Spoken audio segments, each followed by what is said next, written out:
kabar antum yang lagi belajar di rumah? Ustazah doakan semoga antum selalu dilimpahkan keberkahan dan kesehatan oleh Allah Subhanahu wa taala. Oke, di kelas 4 ini Ustazah akan mengajar bidang studi budaya alam Minangkabau.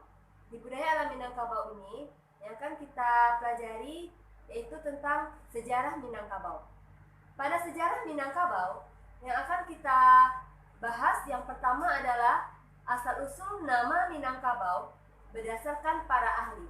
Dan yang kedua, asal-usul nama Minangkabau berdasarkan Tambo.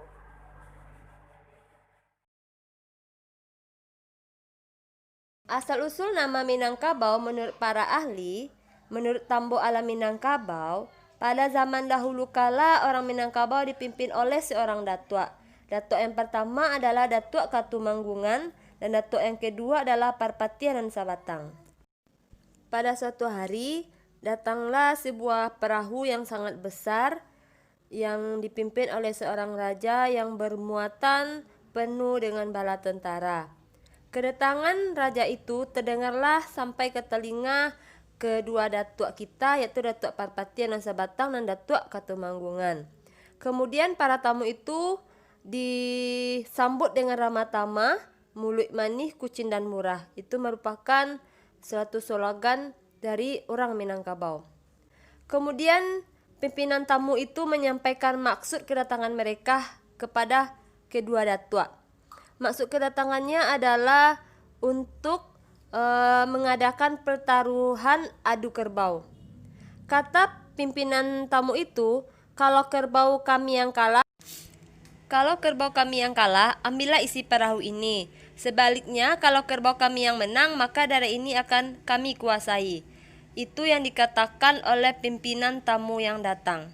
Kemudian, tantangan itu dibalas dengan senyuman oleh kedua datuk orang Minangkabau. Kemudian, pertaruhan kami terima, kata kedua datuk orang Minangkabau. Keesokan harinya bermufakatlah datuk-datuk dan rakyat di Medan nan Bapane. Jadi tempat bermufakat orang Minangkabau itu pada zaman dahulu kalanya adalah di Medan nan Bapane. Tawaran tamu yang datang dibahas bersama-sama setelah mendengar berbagai pendapat. Diperolehlah kesepakatan seperti ungkapan kata pusaka, Allah sacio ba ayam sadan ciang ba basi. Bule ayah dek pambuluah, bule kato dek mufakat. Kok picak lah buliah dilayangkan, kok bule lah buliah diguluhan. Duduk surang basampi-sampi, duduk basamo balapang-lapang. Lama kato dilega bunyi, lama sire dilega carano. Asal nama Minangkabau menurut para ahli, yang pertama menurut Profesor Por Bocoroko, mengatakan nama Minangkabau itu berasal dari kata Manangatamwan, di mana yang artinya adalah pertemuan dua sungai. Menurut Van der Tuk, nama Minangkabau berasal dari kata Pinangkabu, yang artinya tanah asal. Sedangkan menurut Sultan Muhammad Zain, nama Minangkabau itu berasal dari kata Minangakanfar, yang artinya muara kampar. Jadi, asal-usul nama Minangkabau menurut Tambo dari peristiwa pertaruhan adu kerbau, tanduk besi yang dipasangkan ke kerbau kecil itu disebut dengan Minang. Maka terlahirlah nama Minangkabau dari tanduk besi yang ditancapkan atau yang dipasangkan ke kepala kerbau tersebut. Oke, yang akan kita bahas yang kedua ini adalah asal-usul orang Minangkabau menurut Tambo.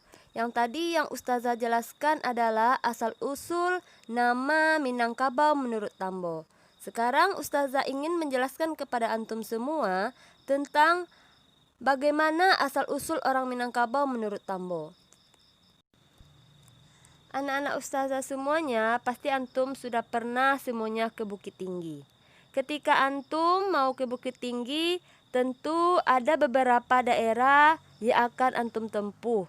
Mulai dari Damasraya ini, tentu nanti antum akan melewati yang namanya Padang Panjang. Nah, di Padang Panjang tentu nanti antum akan melihat pemandangan 3 gunung. Yang pertama ada Gunung Tandike, ada Gunung Singgalang, dan Gunung Merapi. Ketiga gunung ini dikenal dengan sebutan Sri Arga.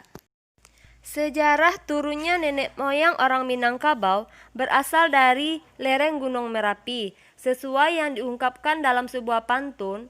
Dari mano titiak palito di baliak telong dan batali, di mano turun niniak kito di lereng Gunung Merapi. Menurut Tambo, orang Minangkabau berasal dari keturunan Raja Masedonia, yaitu Sultan Iskandar Zulkarnain.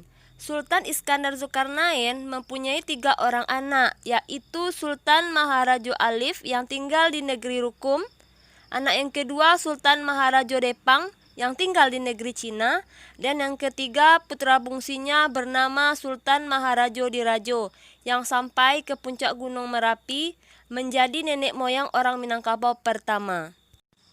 Sultan Maharajo Dirajo adalah nenek moyang pertama Minangkabau. Beliau melakukan perjalanan bersama rombongannya dan berlabuh di kaki Gunung Merapi. Beliau memilih tempat yang baik untuk membangun tempat tinggal. Daerah itu diberi nama dengan Pariangan. Makanya negeri Pariangan merupakan negeri tertua di Minangkabau. Oke. Apakah antum sudah dapat memahami apa yang telah Ustazah sampaikan dari awal sampai akhir ini? Baiklah, Ustazah ingin menyimpulkan pembahasan pada bab 1 ini mengenai sejarah Minangkabau. Tadi yang pertama yang kita bahas adalah asal-usul nama Minangkabau menurut para ahli, di mana ada 3 orang para ahli. Yang pertama, menurut Profesor Perbocoroko, mengatakan nama Minangkabau itu berasal dari kata Manangatamwan, artinya pertemuan 2 sungai. Yang kedua, menurut Van der Tuk, mengatakan nama Minangkabau itu berasal dari kata Pinangkabu, yang artinya tanah asal. Dan yang ketiga, menurut Sultan Muhammad Zain, mengatakan nama Minangkabau berasal dari kata Minangkanfar, yang artinya muara kampar. Dan asal mula Minangkabau menurut Tambo adalah berasal dari peristiwa adu kerbau yang telah Ustazah jelaskan tadi, cerita datangnya seorang raja ke tanah Minangkabau. Nah, kerbau kecil itu memiliki besi pada tanduknya yang disebut dengan Minang. Dari kerbau bertanduk besi itulah lahir nama Minangkabau. Kesimpulan yang kedua adalah mengenai asal-usul orang Minangkabau menurut Tambo, di mana orang Minangkabau berasal dari keturunan Raja Masedonia, yaitu Sultan Iskandar Zulkarnain. Beliau memiliki 3 orang putra. Putra beliau yang paling bungsu bernama Sultan Maharajo Dirajo yang sampai ke puncak Gunung Merapi. Beliau menjadi nenek moyang orang Minangkabau pertama. Sultan Maharajo Dirajo melakukan perjalanan bersama rombongannya yang menetap di lereng Gunung Merapi. Kemudian beliau memutuskan untuk membangun tempat tinggal, yaitu di daerah Nagari Pariangan. Makanya Nagari Pariangan merupakan nagari tertua di Minangkabau. Sekian dulu dari Ustazah, semoga antum dapat memahaminya. Terima kasih atas perhatian antum. Selalu semangat belajar di rumahnya ya. Dan selalu jaga kesehatan antum.